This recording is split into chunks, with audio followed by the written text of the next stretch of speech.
Hello, and today I have Adrianne on the call. Adrianne is a face whisperer, and I got so excited when I saw her title, but I'm going to let Adrianne explain. So, welcome. Thank you Welcome. very much, Dr Arpinder, and thanks for having me. So the facial whisperer, nothing to do with facials or skincare. I'm an expert in facial expressions, emotions, and behaviour. And what that means in reality is I help businesses, big and small, either consult with their people challenges and opportunities, or I help them with their marketing and advertising campaigns when they're using people to make sure that they get the best image and the best facial expression that's going to connect with their audience. It's all about the face for me. But it's a bit more detailed than that. It's not just about the expressions, because I remember you explaining to me about with all the muscles and how you actually read people's faces when they're having conversations. Can you just elaborate a bit on that, please? Yeah, so there are 43 muscles in the face, and those 43 muscles can make over 16,500 different facial expressions. Now, of those, the scientific research says that 3,000 are directly linked to emotion. Well, if you think about the English language, the words we use in day to day, we have about 100 words that we use to describe how we feel in day to day language. There are lots more, obviously. So if you think we've got 3,000 facial expressions linked to emotion, but only 100 words, then actually there's a disconnect there. There's much more we can read. You know, I speak to so many people who say, yeah, I'm a good communicator. If you are a good communicator, to take you to an excellent communicator, you need to understand what's going on in the face. And that just really brings to life when we say communication is 55% visual. It really is visual. Yeah, that's a stat I think you were referring to from Albert Morabian. When people are thoughts and feelings, they don't always like to say how they feel, but the face will often tell you how they really feel, which they may be feeling too polite, or they may not want to reveal how they feel, but the face will always give us a clue. How did you come about being the face whisperer? Um, no big life plan, I can promise you. It kind of just happened along the way, as these things do. I worked in market research for a very long time, was general manager of a global research company. We specialized in shopping behavior. And during that time, I went to America, as you said at the start, and trained in the face to understand the muscle movements. And we use that in the business to understand what respondents really felt and could help our clients, which were global corporates, to understand how their shoppers and consumers were really feeling about their products and services. 5 years ago, nearly 6 now, I left that business to start my own business. I didn't quite know what I was going to do, but I knew it was something to do with the face. I'd got this expertise, I'd got this knowledge, and I knew it could be really useful. I had no idea how to use it, so there was no master plan.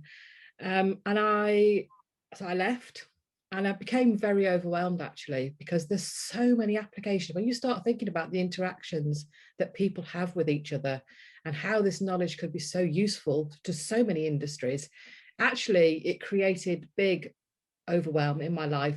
And for 6 months, I kind of didn't know which way to go, that way, that way, that way, that way. And if you understand anything about overwhelm, it can actually stop you from doing anything. So that's where I sat for quite a few months, actually. And then with that overwhelm, so how did you actually then navigate through that? Because there was an overwhelm, you could have just stopped and gone back to what you're doing previously, but something sort of kept you, no, you don't want to go that way, you want to go this way. Yeah, How did you I did get tempted by some of my former clients to do some research projects. So I didn't quite get out of market research straight away because I went for the safe option. With this overwhelm, I was like, I really didn't know what to do with it and where to take it. I was completely out of my depth. So when I did do some research projects, but then a couple of years ago, I left to really concentrate on the face and to bring this expertise into more businesses and more personal communications. So it's right, okay, it's time to really focus on what I want to do. And I don't know about you, but when you make a decision, everything kind of then falls into place. And I made the decision. I turned down some very lucrative research projects to be really firm in my decision, and I'm very, very glad I did, because now it's rolling into a very nice business. And the variety of the stuff I do is great, but that overwhelm was quite debilitating, actually. How I got over it, step by step, that's how now I've learned to navigate my life as well, taking each step at a time. What's the next step? We're always bombarded at the beginning of the year with, what's your plan for 2021? You know, and as we saw last year, who planned for COVID? We didn't plan. You can't plan for things like that. And sometimes you can't plan for what life brings to you. So for me now, it's very much about what's the next step. And that's how I've got to where I have now. And something you just said there, just a little bit earlier, that you turned down a lucrative offer. Mhm. I mean, that must be really hard, because at the end of the day, as much as we want to follow our passion, the reality is we still need to keep a roof over our heads. Yeah. So, how did you feel about that decision at that time? Where did your faith come from at that time? It came from more determination, I think, that I thought I've made the decision. I'd been quite poorly as well. And I just thought, and I was nearly 50 at the time. And I just thought, you know what? If I don't do it now, I'll never do it. I really want to give this a really good shot of being the face whisperer and seeing what that brings to me. Because you can always go back to what you've always done. But this was about taking a brave step for me and just about sticking to what I decided to do. And it was a 73 grand project I turned down. But and that would have paid the bills very, very nicely. But, you know, I just thought, you know, I've made the decision and I'm going to stick to it. Let's give it a go. And I'm really glad I did. Really glad I did.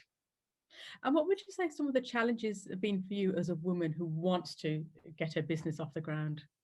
I mean, we've all got challenges. It doesn't matter who you are, whether you're a man, woman, it doesn't matter what colour you are. You know, I've had challenges with my hair. I've had people say to me, even in the last couple of years, do you wear your glasses because you're so blonde? I mean, I wear my glasses because I am blind. I can't see anything. I could wear contact lenses, I suppose. But, you know, there's always someone willing to have a dig somewhere. And it's how we deal with that, isn't it? And I've also, in the last couple of years, been pursuing buying another business for something else I do. And the reason we didn't get the business was because we found out later that the owner didn't want to sell to women. So, and that quite staggered me in this day and age. You know, are we still having these conversations? And we still are having these conversations. We still are being affected by how other people perceive us. But it's about really getting your mindset to where you want it to be. Focus on what you want, because it's really easy to focus on what you don't want. You know, I say to my husband and my daughter, what would you like for dinner tonight? And they'll, well, I don't want this and I don't want that. That wasn't the question I asked you. What do you want for dinner tonight?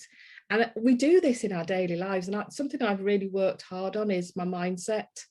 And sometimes, you know, that you hear that inner chatter and I've just gone, shut up. We're not doing that. We're doing this because that's what I want. And that's been, you know, along with that next step, focusing on what I want, not what I don't want, because I'll get more of what I don't want.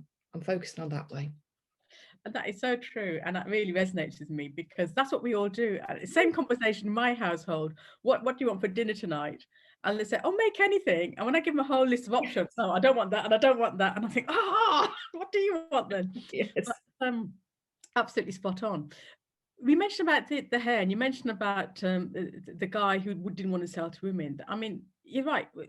Here we are, March 2021, and we're still living in this system that is still, you know, women don't have an equal respect.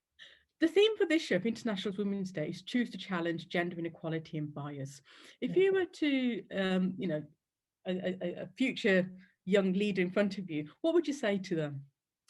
Focus on the mindset, because you're going to always have messages that come at you that can take you off track. Like, you know, I could have gone and dyed my hair brown, but I'm happy being blonde because it covers the grey.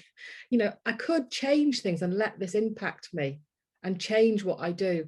But actually, I would say to young leaders, you've got a really firm idea in your head, focus on that. Don't be distracted by other stuff that comes in, because we can all get that very, very easily.